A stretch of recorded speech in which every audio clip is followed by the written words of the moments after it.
नमस्कार विद्यार्थी मित्रों, આપણે લાસ્ટ વિડિયો લેક્ચર નંબર 3 ની અંદર જે ટોપિકનો અભ્યાસ કરી ગયા તે એક રિવાઇઝ કરી લઈએ ફરી પાછું। ફોટો ઇલેક્ટ્રિક અસરની આપણે લાક્ષણિકતાઓ જોઈ ગયેલા હતા, ત્યારબાદ તરંગવાદ નિષ્ફળ ગયો છે તેનો આપણો અભ્યાસ કરેલો હતો। ફોટો ઇલેક્ટ્રિક અસર માટે આપણે આઇન્સ્ટાઇનના ઇક્વેશનની સમજૂતી જોઈને એના આપણે આલેખનો અભ્યાસ કરેલો હતો બરાબર।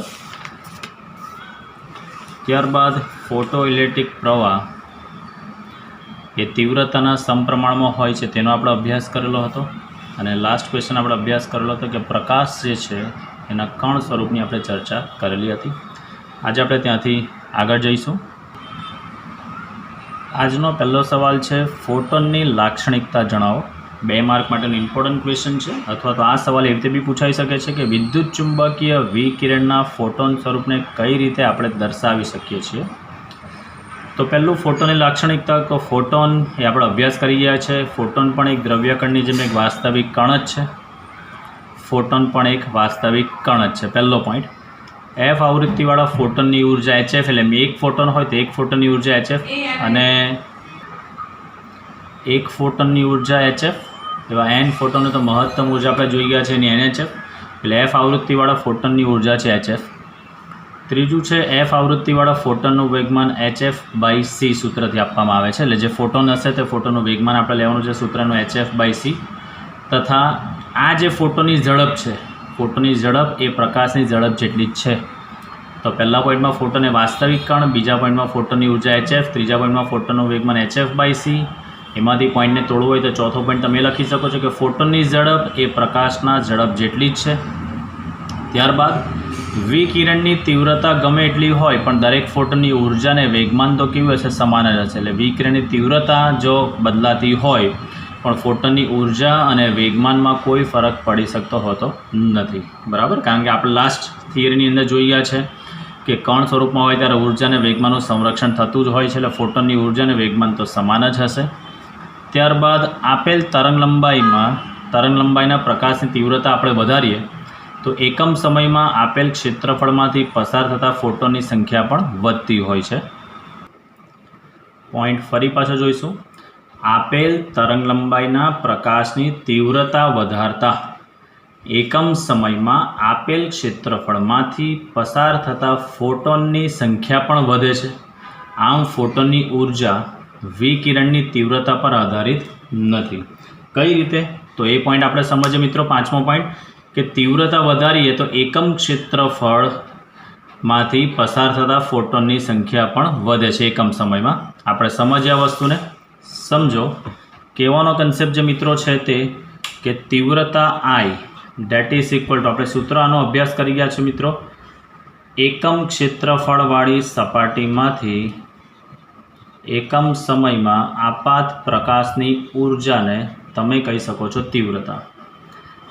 એક ફોટોનની ઉર્જા HF હોય, આપણી પાસે n ફોટોન જનરેટ થતા હોય તો NHF અપોન ક્ષેત્રફળ એટલે A અને સમય એટલે T આપણે કહી શકીએ છીએ આની અંદર।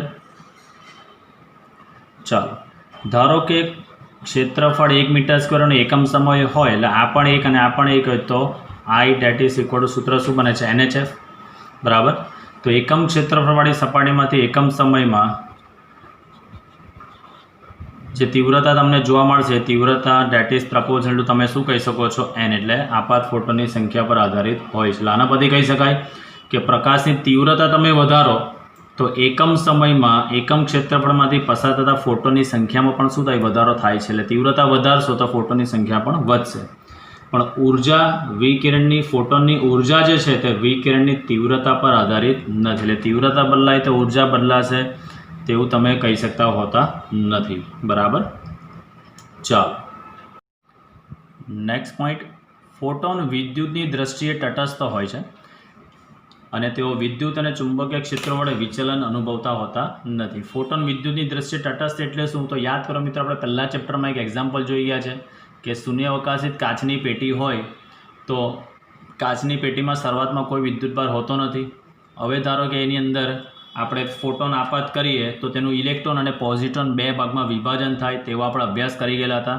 જુઓ ફરી પાછું તમને યાદ કરાવો તો કંઈક આવી રીતનું છે।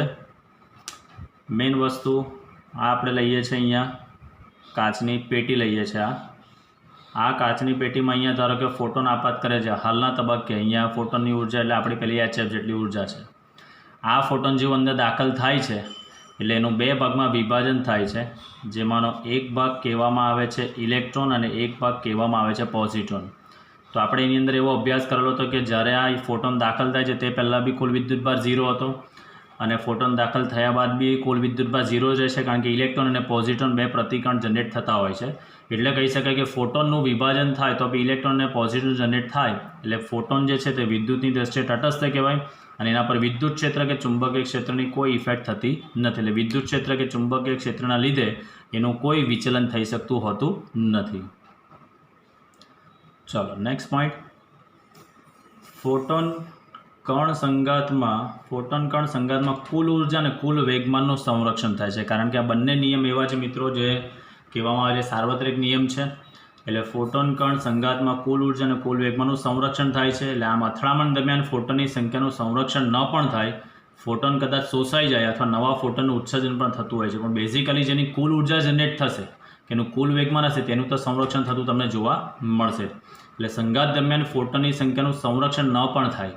યાદ કરો કે બેઝિકલી આપણે જે કોઈપણ સપાટી પર પ્રકાશ આપાત કરીએ છીએ તો તેની અંદર ઉર્જાનું શોષણ જે છે તે પણ ફોટોન સ્વરૂપે થાય અને બહાર નીકળે છે ઉત્સર્જન તે પણ ફોટોન સ્વરૂપે થાય પણ કહેવાનો કન્સેપ્ટ એ ફોટોનની સંખ્યામાં માઇનોર ડિફરન્સ તમને જોવા મળતો હોય છે એટલે 5 ફોટોનની ઉર્જા તમને આપાત કરતો હોવ છો પણ વર્ક ફંક્શન જેટલી ઉર્જા એ શોષી લે તો બહાર ધારો કે 4 જ નીકળતો એવું પણ બની શકતું હોય છે બરાબર. અને આ ફોટોનનું છેલ્લું દળ m = E/c², બરાબર, જ્યાં E = HF. યાદ કરો આઇન્સ્ટાઈનની સાપેક્ષવાદ થિયરી અનુસાર E = mc² સૂત્ર આપણે જોઈ ગયા છે બરાબર. તો m = E/c² સૂત્રનો ઉપયોગ કરી શકાય છે. તો બેઝિકલી ફોટોનની ટોટલી 8 લાક્ષણિકતાઓ છે. એ 8 લાક્ષણિકતામાં ફરી પાછું આપણે રેપિડ રિવિઝન. પહેલું વાસ્તવિક કણ જ છે, બીજું એની ઉર્જા HF, તેનું વેગમાન HF/c, તેની ઝડપ ફોટોનની ઝડપ પ્રકાશની ઝડપ જેટલી જ છે, તીવ્રતા ગમે એટલી હોય પણ દરેક ફોટોનની ઉર્જાને વેગમાન તો સરખા જ હોય.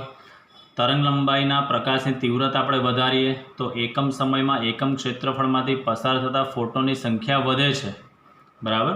એટલે I that is proportional to n જે આપણે સાબિત કર્યું. ફોટોનની ઉર્જા જે છે તે વિકિરણની તીવ્રતા પર આધારિત નથી. ફોટોન વિદ્યુતીય દ્રષ્ટિએ તટસ્થ છે. એ બી જોઈ ગયા કે ઇલેક્ટ્રોન અને પોઝિટ્રોન બે પ્રતિકણનું બનેલું હોય છે. તેઓ વિદ્યુત અને ચુંબકીય ક્ષેત્રો વડે વિચલન અનુભવતા નથી અને સંઘાત થાય તો એમાં કુલ ઉર્જા અને કુલ વેગમાનનું સંરક્ષણ તો થતું રહે છે. ભલે ફોટોનની સંખ્યાનું સંરક્ષણ ન થાય પણ ઉર્જા અને વેગમાનનું સંરક્ષણ થતું જ હોય છે. અને ફોટોનનું દળ m = E/c². આઇન્સ્ટાઈનની થિયરી તમે લોકો ભણી ગયા છો E = mc². તો તેના પરથી m = તમે લખી શકો છો E/c². તો આ હતી મિત્રો ફોટોનની લાક્ષણિકતાઓ. નેક્સ્ટ આપણે આગળના સવાલનો અભ્યાસ કરીએ કે પ્રકાશનું દ્વૈત સ્વરૂપ, દ્રવ્યનું દ્વૈત સ્વરૂપ આપણે સમજીએ હવે. તો નેક્સ્ટ ક્વેશ્ચન છે દ્રવ્યનું કણ તરંગ એટલે બંને સ્વરૂપ, તરંગ સ્વરૂપ અને કણ સ્વરૂપ એટલે કે દ્વૈત સ્વરૂપ આપણે સમજવાનું છે. તો વિદ્યુત ચુંબકીય વિકિરણ એટલે વ્યાપક રૂપે પ્રકાશ એ કણ અને તરંગ એ બંને સ્વરૂપ ધરાવે છે. બેઝિકલી કોઈપણ વિદ્યુત ચુંબકીય વિકિરણોની બે પ્રકૃતિ હોય છે. આનું સારામાં સારું એક્ઝામ્પલ તમને આગળ બી યાદ કરાવ્યું છે મિત્રો. લેસર હોય તમારી પાસે રમવાનું તો તેનું તમે જેવું બટન ઓન કરો છો એટલે જે કિરણ બીમ જે બહાર નીકળે છે, કિરણ પુંજ જે બહાર નીકળે છે તે તરંગ સ્વરૂપે જોવા મળે. જે જગ્યા પર અથડાઈને ત્યાં જે તમને બ્રાઇટ ટપકું દેખાતું હોય તે કણ સ્વરૂપ તમને જોવા મળતું હોય છે. એટલે બંને પ્રકૃતિ ધરાવતો હોય છે.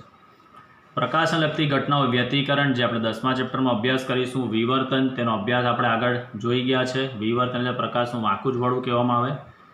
ધ્રુવીભવન એ પણ આપણે 10મા ચેપ્ટરમાં અભ્યાસ કરીશું. જેવી ઘટનાઓની સમજૂતી પ્રકાશને તરંગ સ્વરૂપે સ્વીકાર્ય તો જ આપી શકાય છે. એટલે 3 ઘટના એવી છે મિત્રો કે એની અંદર આપણે પ્રકાશનો જ્યારે ઉપયોગ કરીશું ત્યારે ઓલવેઝ તરંગ સ્વરૂપે જ પ્રકાશ આપણે લઈશું. એટલે ચેપ્ટરનું નામ પણ છે વેવ ઓપ્ટિક્સ કહેવામાં આવે છે, તરંગ પ્રકાશ શાસ્ત્ર કહેવામાં આવે છે.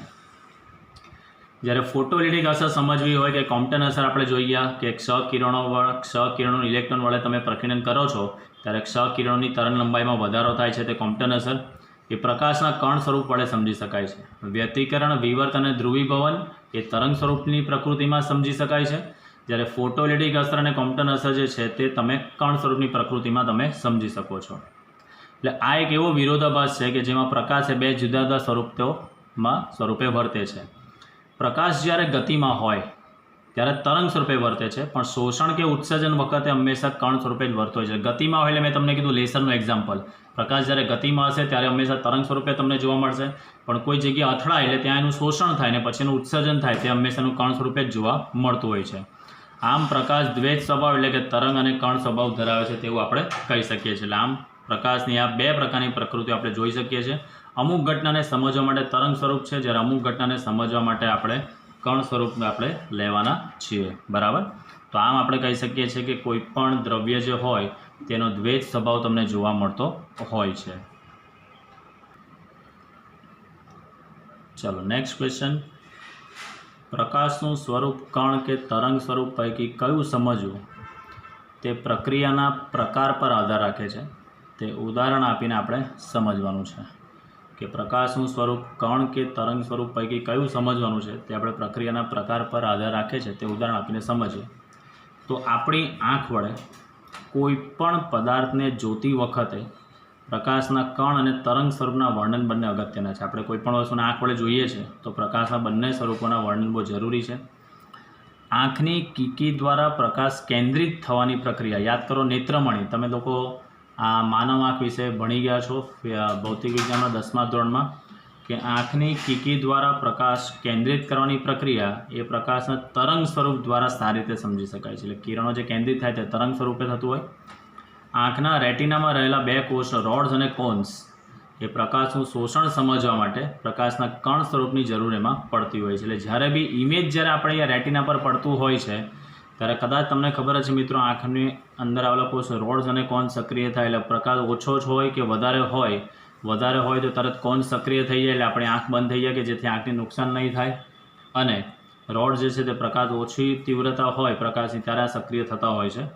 તો રેટિનામાં રહેલા કોષ જ્યારે રોડ્સ કે કોન્સ દ્વારા પ્રકાશનું શોષણ સમજવું હોય ત્યારે આપણે કણ સ્વરૂપની જરૂરિયાત પડતી હોય છે. એટલે કહેવાનો મતલબ મિત્રો કે જ્યારે કીકી દ્વારા પ્રકાશ કેન્દ્રિત થાય ત્યારે એ હંમેશા તરંગ સ્વરૂપે હોય, અને રેટિનામાં રહેલા જ્યારે કોષો હોય જ્યારે ઇમેજ આપણી રેટિના પર મળતી હોય ત્યારે રોડ્સ અને કોન્સ દ્વારા પ્રકાશનું શોષણ થતું હોય તે હંમેશા કણ સ્વરૂપે થતું હોય છે.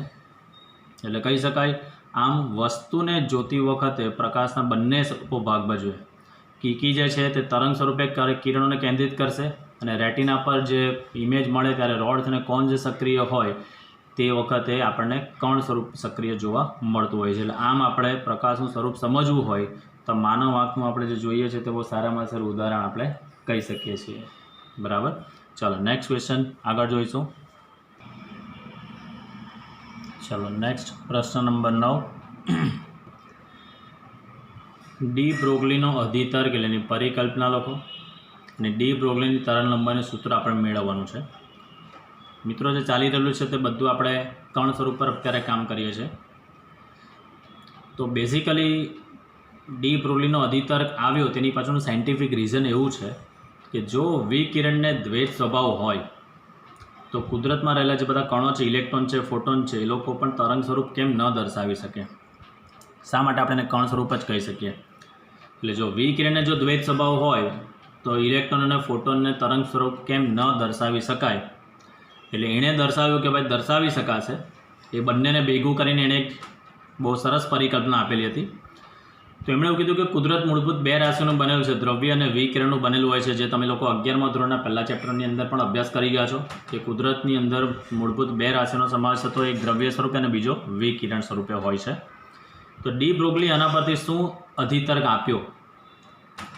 વિકિરણનો દ્વૈત સ્વભાવ કુદરતનો કોઈ વ્યાપક નિયમનો એક ભાગ હોવો જોઈએ. કે આ વિકિરણનો જે દ્વૈત સ્વભાવ છે એ કુદરતના ઘણા બધા નિયમો હોય છે, એ નિયમો પૈકીનો જ કોઈ એક નિયમને ભાગ હોવો જોઈએ.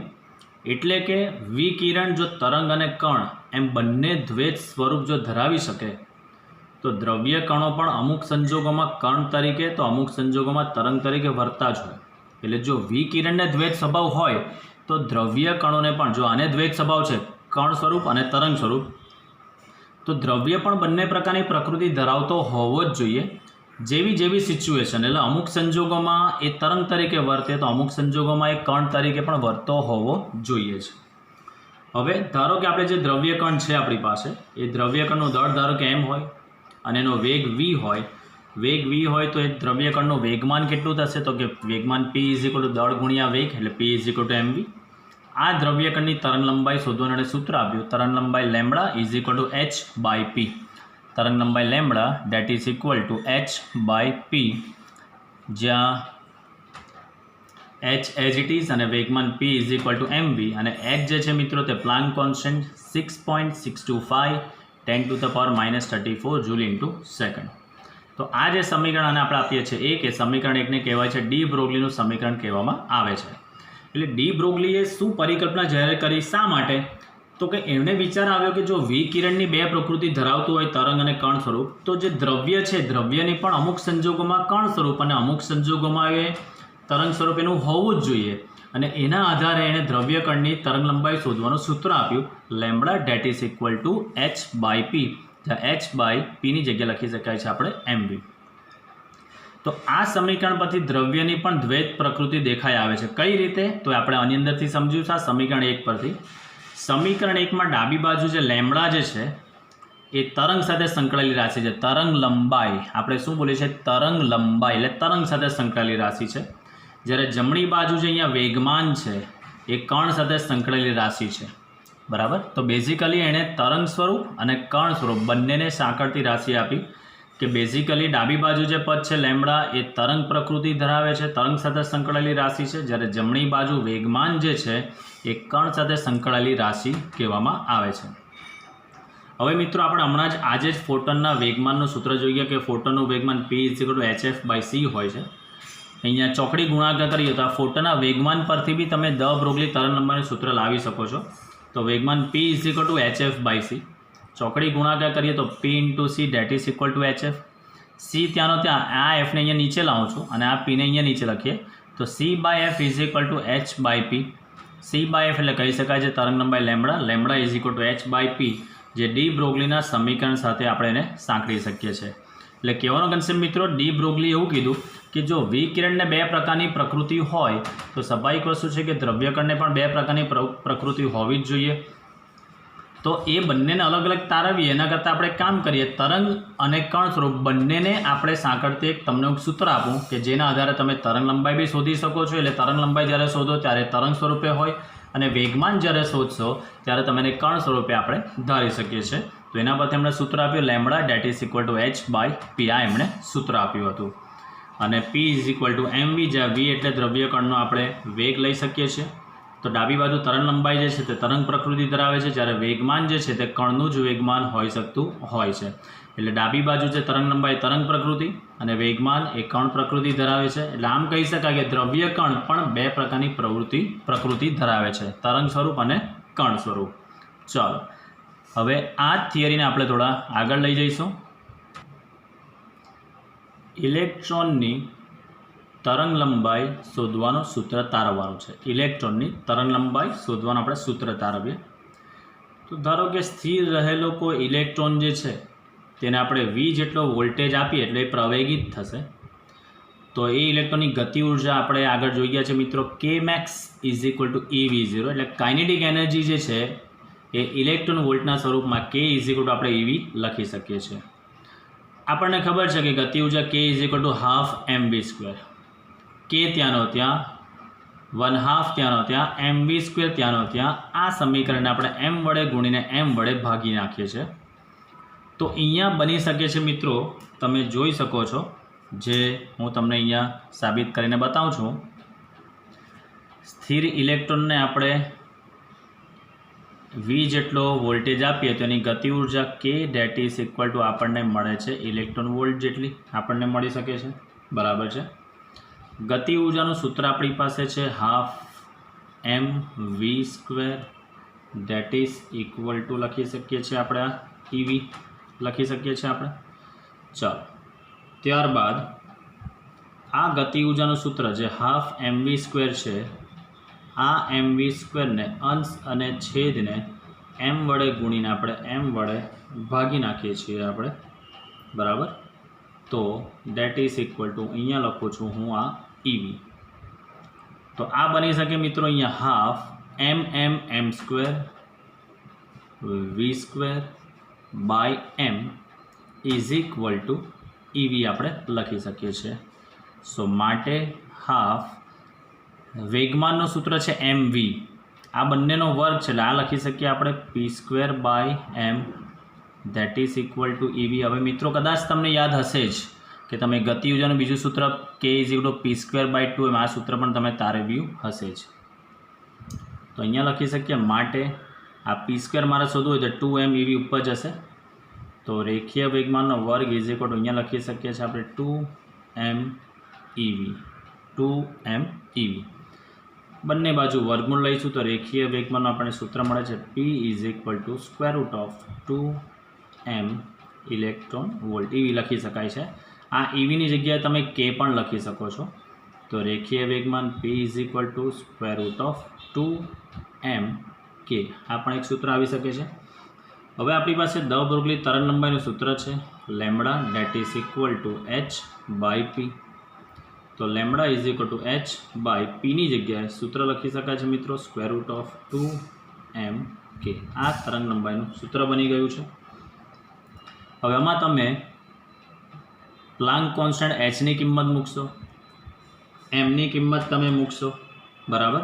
આ સૂત્રને તમે આ રીતે બી લખી શકો છો લેમ્બડા h/2m EV તમે લખી શકો છો.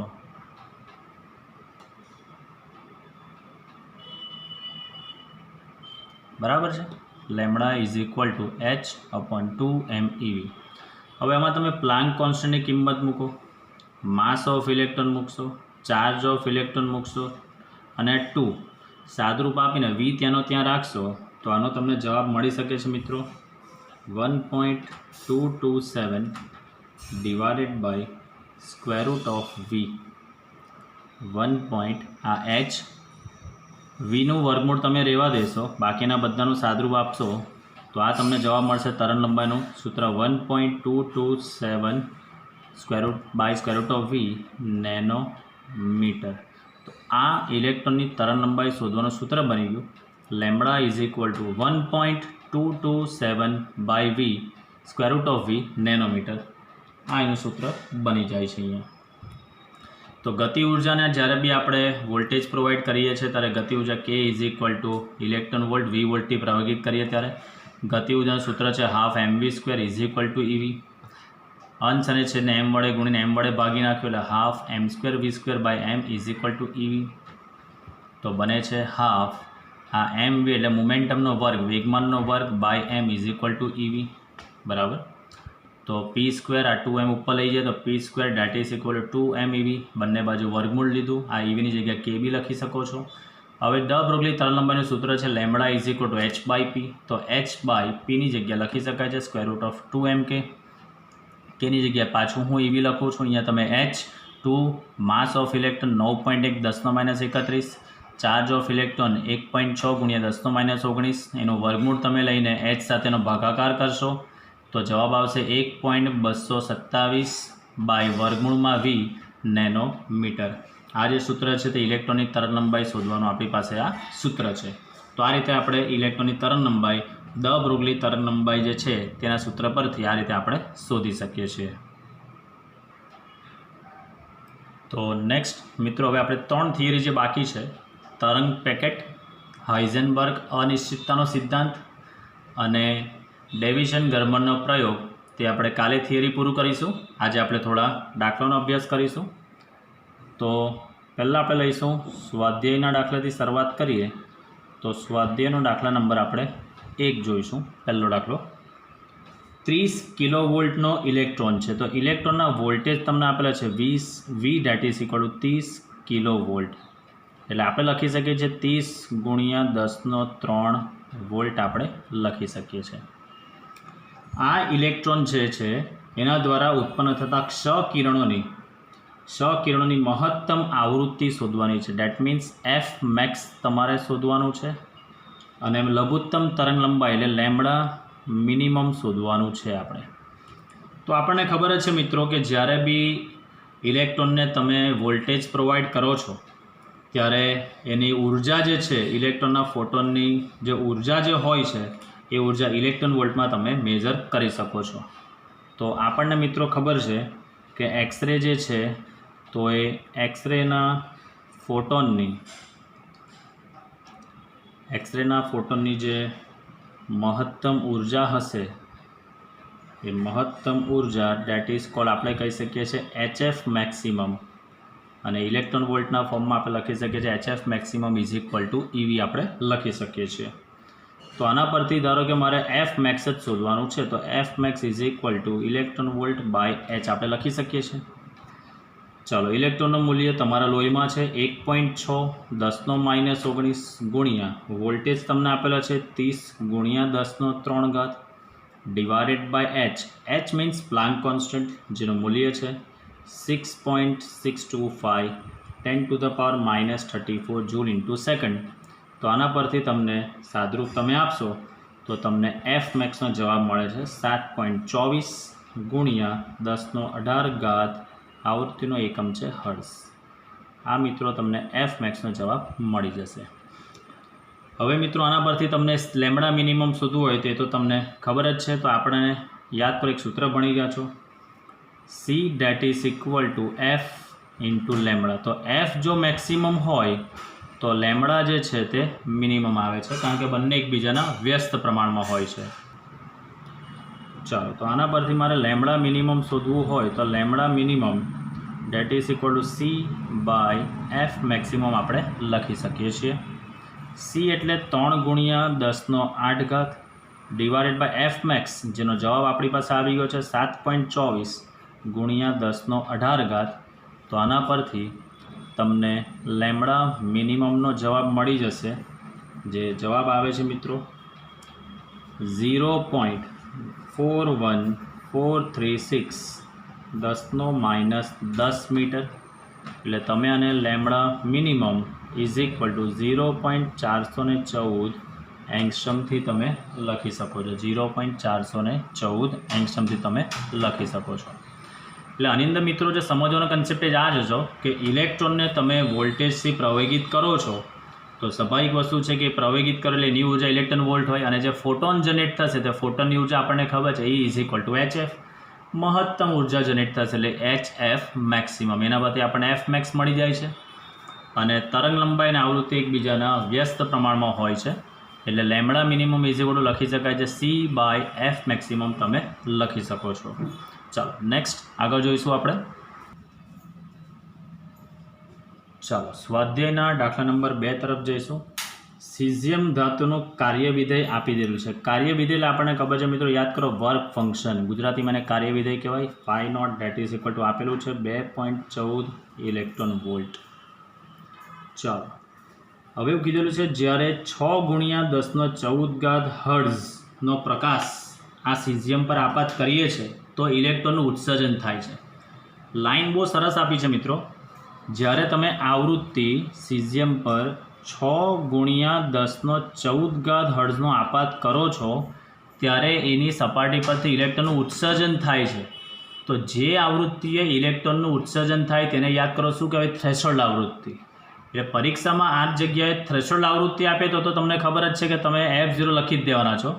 પણ ધારો કે આની અંદર તમને જે લાઈન આપી છે તે બહુ સરસ આપી છે, ધાતુની સપાટી પર આટલી આવૃત્તિનો પ્રકાશ આપાત કરીએ છીએ તો ઇલેક્ટ્રોનનું ઉત્સર્જન થાય છે, તો તે આવૃત્તિને શું કહેવાય મિત્રો? થ્રેશોલ્ડ આવૃત્તિ કહેવાય. ચાલો, તો તમારે ઇલેક્ટ્રોનની મહત્તમ ગતિ ઉર્જા ડેટ મીન્સ આપણે K મેક્સ ફાઇન્ડ કરવાનું છે. ત્યારબાદ સ્ટોપિંગ પોટેન્શિયલ V0 બી આપણે ફાઇન્ડ કરવાનો છે, અને ઇલેક્ટ્રોનની મહત્તમ ઝડપ V મેક્સ પણ આપણે ફાઇન્ડ કરવાનું છે. ચલો, આની અંદર તમને પ્લાન્ક કોન્સ્ટન્ટની જરૂર પડશે તો આપણે લઈશું 6.625, એટલે આપણે લઈ લઈએ છીએ અહીંયા 6.63 ગુણ્યા 10⁻34 જૂલ ઇન્ટુ સેકન્ડ. અને 1 ઇલેક્ટ્રોન વોલ્ટ એટલે હવે તો તમને ખબર જ છે કે 1.6 ગુણ્યા 10⁻19 જૂલ તમે લખી શકો છો.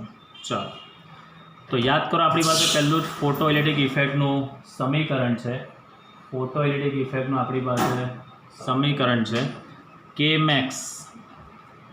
K max that is equal to HF minus ∅0. તો અહીંયા જે HF જે છે મિત્રો તે તમારી પાસે જૂલમાં છે એકમમાં, અને વર્ક ફંક્શન છે તે ઇલેક્ટ્રોન વોલ્ટમાં છે. તો આ HFને જો આપણે ઇલેક્ટ્રોનના મૂલ્યવાળા આપણે ભાગી નાખીશું તો હવે આ જવાબ બી ઇલેક્ટ્રોન વોલ્ટમાં આવશે ને આ તો ઇલેક્ટ્રોન વોલ્ટમાં છે જ. તો Hનું મૂલ્ય છે આપણી પાસે 6.63 10⁻34 ગુણ્યા આપણી પાસે F ફ્રીક્વન્સી જે આપણને આપેલી છે તે છે 6 ગુણ્યા 10⁻14 હર્ટ્ઝ અપોન ઇલેક્ટ્રોનનું મૂલ્ય છે 1.6 ગુણ્યા 10⁻19 માઇનસ અને તમે કહી શકો છો આ તો તમને 2.14 છે જ. તો આ જે મિત્રો તમે સાદરૂપ આપશો તેને તમે ઇલેક્ટ્રોન વોલ્ટ કહી શકો છો. બરાબર, જે ઇલેક્ટ્રોન વોલ્ટમાંનો જવાબ આવશે તે છે આ. ચાલો, તો તમે જે પ્રકાશનું કિરણ અહીંયા જે આપાત કરેલું છે, ધારો કે તમે ભૂલથી આને તમે Fથી બી ઇન્ડિકેટ કરો છો તો વાંધો કંઈ નથી, અહીંયા તમારે F ગણવાનો, અધરવાઇઝ તમારે એને F0 બી ગણી શકો છો. ચાલો, હવે મેઇન વસ્તુ તમે આનું સાદરૂપ આપશો. આ આખાનું સાદરૂપ તમે આપશો તો 2.48625 માઇનસ આ 2.14 આન્સર જે આવશે તે ઇલેક્ટ્રોન વોલ્ટમાં આવશે. તો સાદરૂપ તમે આપશો તો આનો જવાબ આવે છે મિત્રો 0.34 ઇલેક્ટ્રોન વોલ્ટ. હવે તમારે આને જૂલમાં જો ફેરવવું હોય તો આને 1.6 ગુણ્યા 10⁻19 વડે તમે ગુણી શકો છો. ચાલો, આપણો આન્સર આ નંબર 1 આવી ગયો. હવે આપણે બીજો દાખલો એમાં કરીએ. સ્ટોપિંગ પોટેન્શિયલ શોધવાનું છે. તો યાદ કરો મિત્રો, તમે Kmax = EV0 આ સૂત્ર તમે ભણી ગયા છો. તો આના પરથી V0 = શું લખી શકો છો? Kmax ભાગ્યા E. Kmaxની કિંમત છે 0.34 electron volt divided by E. તો E અને E કેન્સલ થઈ જશે એટલે સ્ટોપિંગ પોટેન્શિયલ V0 = જવાબ આવશે 0.34 વોલ્ટ. આ એનો જવાબ આવી ગયો V0નો. ચાલો, હવે આપણે મહત્તમ ગતિ ઉર્જા શોધવી છે. તો અહીંયા જ આપણે કરીશું. મહત્તમ ગતિ ઉર્જા શોધવી હોય તો Kmax = હાફ mv² સૂત્ર છે. તો હાફ mv max² બની શકશે આ.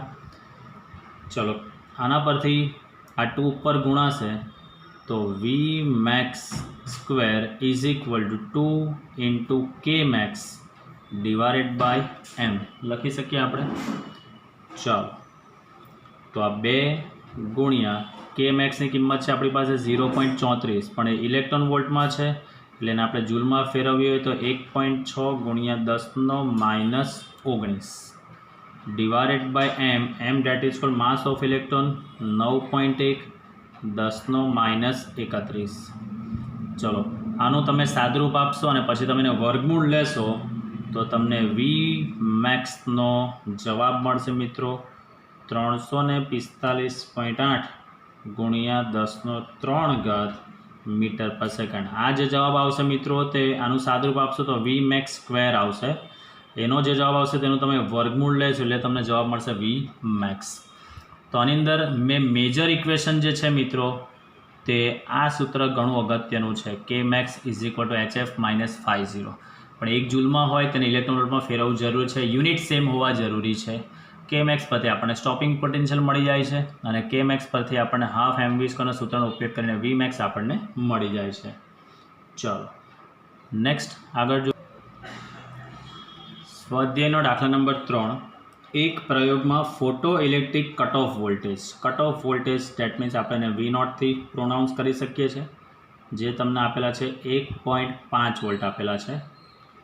તો ઉત્સર્જાતા ફોટો ઇલેક્ટ્રોનની મહત્તમ ગતિ ઉર્જા કેટલી હશે? Date means we have to find the value of Kmax. તો Kmax = આપણી પાસે સૂત્ર છે જ EV0 બરાબર. આને તમે ઇલેક્ટ્રોન વોલ્ટમાં જવાબ લખવો હોય તો V0ની કિંમત 1.5 લખી દો તો 1.5 ઇલેક્ટ્રોન વોલ્ટ પણ તમે લખી શકો છો. અને જૂલમાં તમને પૂછો તો આ 1.5 ગુણ્યા 1.6 ગુણ્યા 10⁻19 તો આ જવાબ આપણો જૂલમાં આવશે. તો એનો જવાબ તમને મળે છે 2.4 ગુણ્યા 10⁻19 જૂલ. આ આવી ગયો આપણો Kmax. એટલે આને તમે દાખલી કહી શકો છો કે પરીક્ષામાં તમને MCQ લેવલ પર આ વસ્તુ તમને પૂછી શકે છે. ઇલેક્ટ્રોન વોલ્ટમાં પૂછે તો ઇલેક્ટ્રોન વોલ્ટમાં લખો, અધરવાઇઝ જૂલમાં પૂછે તો જૂલમાં તમે લખી શકો છો. ચાલો, નેક્સ્ટ આગળ જોઈશું. नेक्स्ट स्वाध्यायનો દાખલા નંબર 4 હિલિયમ નિયોન લેઝર વડે 632.8 નેનોમીટરની તરંગ લંબાઈ તો તરંગ લંબાઈ lambda date is equal two આપેલું છે 632.8 નેનોમીટર એટલે આને આપણે લખી શકીએ છીએ 632.8 ગુણ્યા 10⁻⁹ મીટર એકરંગી પ્રકાશ ઉત્પન્ન થાય છે એનો ઉત્સર્જિત પાવર તમને આપી દીધો છે અહીંયા પાવરથી લખું છું, નહીં તો અહીંયા વેગમાન સ્ટુડન્ટ સમજી લેવાય છે। આ કેપિટલ પી છે, જો સ્મોલ પી લખેલો હોય તો વેગમાન તમે કન્સિડર કરવાનો। આપેલો છે તમને 9.42 મિલી વોટ એટલે આને તમે લખી શકો છો 9.42 ગુણ્યા 10⁻�3 વોટ। ચાલો જે આપણા જરૂર પડશે તેવા ઇક્વેશન તો લખી દઈએ આપણે 6.63 10⁻⁻34 જૂલ ઇન્ટુ સેકન્ડ। તમને અહીંયા કીધું છે પ્રકાશ પુંજમાં રહેલા દરેક ફોટોનની ઉર્જા અને તમારે વેગમાન શોધવાનું છે। તો પહેલો દાખલો આપણે ઉર્જા શોધીએ તો ઉર્જા E date is equal two HF સૂત્ર છે। એફની જગ્યાએ C બાય લેમ્બડા લખી શકાય છે બિકોઝ આપણને તરંગ લંબાઈ લેમ્બડા આપી છે એટલે। એચની જગ્યાએ 6.63 10⁻⁻34 સીની જગ્યાએ 3 ગુણ્યા 10⁸ છેદમાં તરંગ લંબાઈ લેમ્બડા જે છે એ 632.8 ગુણ્યા 10⁻⁹ ચાલો કિંમતનું તમે સાદરૂપ આપશો તો E ઇઝ ઇક્વલ ટુ જવાબ આવે છે 0.031 ગુણ્યા 10⁻⁻17 જૂલ બરાબર છે। ચાલો ત્યારબાદ ઉર્જા શોધાઈ ગઈ, હવે આપણે વેગમાન શોધવાનું છે। તો આપણે હવે વેગમાન શોધવું હોય તો વેગમાન P is equal to H by lambda ક્યાંથી આવ્યું તો યાદ કરો ડી બ્રોગલી તરંગ લંબાઈ lambda is equal to H by P આપણી પાસે સૂત્ર છે તો P ઇઝ ઇક્વલ ટુ લખી શકાય છે આપણે H બાય લેમ્બડા। ચાલો એચની કિંમત તમારી પાસે છે જ 6.63 10⁻⁻34 ડિવાઇડેડ બાય તરંગ લંબાઈ લેમ્બડા 632.8 ગુણ્યા 10⁻⁹ તો આના પરથી આપણને વેગમાન મળશે વેગમાન ડેટ ઇઝ ઇક્વલ ટુ 1.05 ગુણ્યા 10⁻⁻27 ન્યૂટન ઇન્ટુ સેકન્ડ આ એનું વેગમાન આવી ગયું છે। ચાલો બીજો દાખલાની અંદર એવું કીધું છે કે આ પુંજ વડે પ્રકાશિત લક્ષ્ય પર સરેરાશ રીતે 1 સેકન્ડ દીઠ કેટલા ફોટોન આપાત થતા હશે, કેટલા ફોટોન એટલે ફોટોનની સંખ્યા આપણે શોધવાનું છે। તો આપણે ધારી દઈએ કે ધારો કે 1 સેકન્ડમાં n ફોટોન આપાત થતા હશે। ચાલો માટે આ n ફોટોનની ઉર્જા કેટલી થાય તો આ n ફોટોનની ઉર્જા ડેટ ઇઝ ઇક્વલ ટુ તમે લખી શકો છો NHF જ્યાં HF એટલે એક ફોટોનની ઉર્જા એટલે ઇઝ ઇક્વલ ટુ તમે લખી શકો છો NE જ્યાં E date is equal two લખી શકાય છે ને એક ફોટોનની ઉર્જા date is equal two HF એટલે આપણે આ ઇક્વેશન લખી શકીએ છીએ। ચલો હવે આપણે n આપણે શોધવાનો છે તો તમારી પાસે પાવરનું ઇક્વેશન છે। પાવર ઇઝ ઇક્વલ ટુ યાદ કરો પાવર ઇઝ ઇક્વલ ટુ કાર્યના છેદમાં સમય power P is equal two કાર્યના છેદમાં સમય આ સૂત્ર છે। કાર્ય એટલે આપણે કહી શકીએ છીએ ઉર્જા બરાબર છે તો power P is equal two અહીંયા લખી શકાય છે કુલ ઉર્જા NE બાય T તમને કીધું છે એકમ સમયમાં છે તો અહીંયા લખી શકાય માટે મોમેન્ટમ પાવર છે અહીંયા એટલે આ કેપિટલ P છે બાય મિસ્ટેક આ કેપિટલ P છે capital P is equal two લખી શકાય છે NE।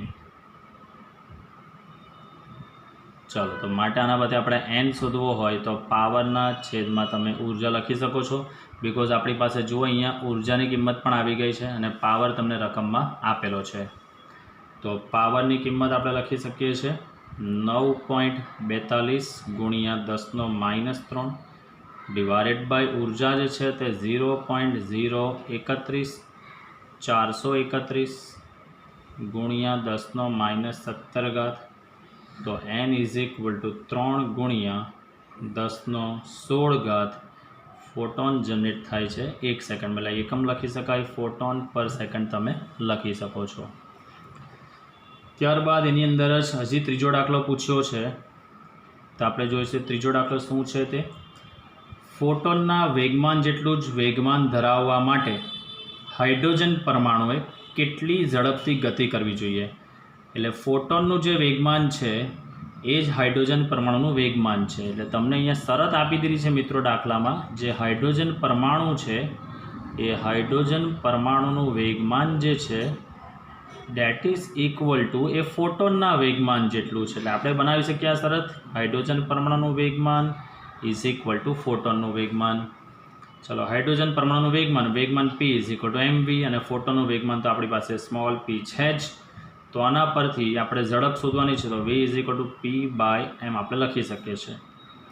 આ વેગમાન તમારી પાસે છે, જુઓ અહીંયા 1.05 ગુણ્યા 10⁻27 જે આપણે શોધ્યું છે, 1.05 10⁻27 divided by mass of proton, એટલે 1.67 ગુણ્યા 10⁻27.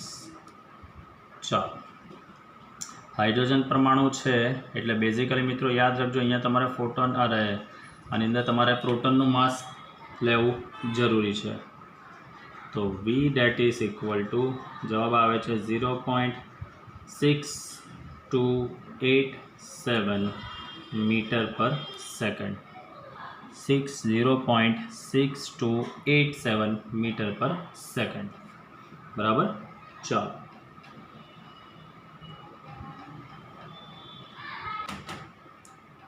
ચલો નેક્સ્ટ સ્વાધ્યાયનો દાખલો નંબર 9 જોઈશું, જે ઘણો સરળ છે, ફોર્મ્યુલા બેઝ દાખલો છે. એક ધાતુનું કાર્ય વિધેય આપી દીધેલું છે. કાર્ય વિધેય date means work function 4.2 electron volt આપી દીધેલું છે. આ ધાતુ પર 330 નેનોમીટરની તરંગ લંબાઈ 330 નેનોમીટરની તરંગ લંબાઈવાળો પ્રકાશ આપાત કરીશું તો શું ફોટો ઇલેક્ટ્રિક ઉત્સર્જન થશે? ફોટો ઇલેક્ટ્રિક ઉત્સર્જન થવા માટે જે તમે પ્રકાશ આપાત કરો છો તેની ઉર્જા ગ્રેટર દેન વર્ક ફંક્શન આવવું જોઈએ. એટલે આપણે આ તરંગ લંબાઈ પરથી આપણે શું શોધીશું? કુલ ઉર્જા શોધીશું. તો આપણી પાસે જે આપાત ફોટોન છે, આપાત વિકિરણની ઉર્જા, આપાત વિકિરણની ઉર્જા E date is equal two hf hc/λ. hની જગ્યાએ આપણે કિંમત મૂકીશું 6.625 10⁻⁻34. c એટલે 3 ગુણ્યા 10⁸ ડિવાઇડેડ બાય લેમ્બડા એટલે તરંગ લંબાઈ 330 ગુણ્યા 10⁻9 મીટર. આ જે મિત્રો જવાબ આવશે તે જવાબ તમારો શેમાં આવશે? જૂલમાં આવશે. આપણે વર્ક ફંક્શન ઇલેક્ટ્રોન વોલ્ટમાં આપેલું છે, તો આ જ કિંમત જે 6.625 10⁻⁻34 ગુણ્યા 3 ગુણ્યા 10⁸ છેદમાં 330 ગુણ્યા 10⁻9 ગુણ્યા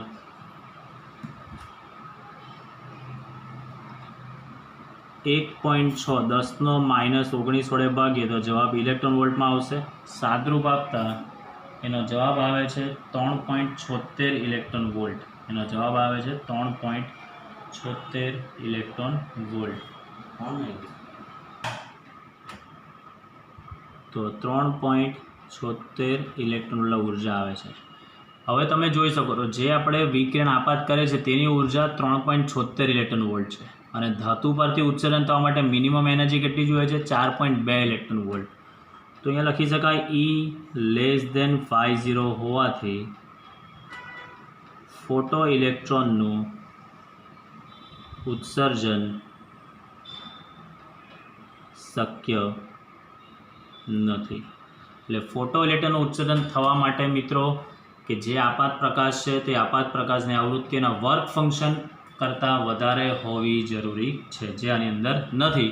એટલે આપણે કહી દઈશું કે ફોટો ઇલેક્ટ્રોનનું ઉત્સર્જન શક્ય નથી. તો આ મિત્રો આપણે સ્વાધ્યાયના ટોટલ કુલ 5 દાખલા કમ્પ્લીટ કર્યા છે, 1 થી 4 અને 9મો. બાકીના આપણે આગળ કમ્પ્લીટ કરીશું. તો આજના વિડીયો લેક્ચરને તમે બરાબર ધ્યાનથી સારી રીતે અભ્યાસ કરીને દાખલાને તમારે નોટબુકમાં કરવાના રહેશે, તો એ તમે નોટબુકમાં એનો સારી રીતે અભ્યાસ કરીને કમ્પ્લીટ કરી નાખજો. તો કાલે જોઈશું આપણે ચેપ્ટરની બાકીની થિયરીઓ, એટલે કાલે થિયરી પોર્શન આપણે કમ્પ્લીટ કરી દઈશું.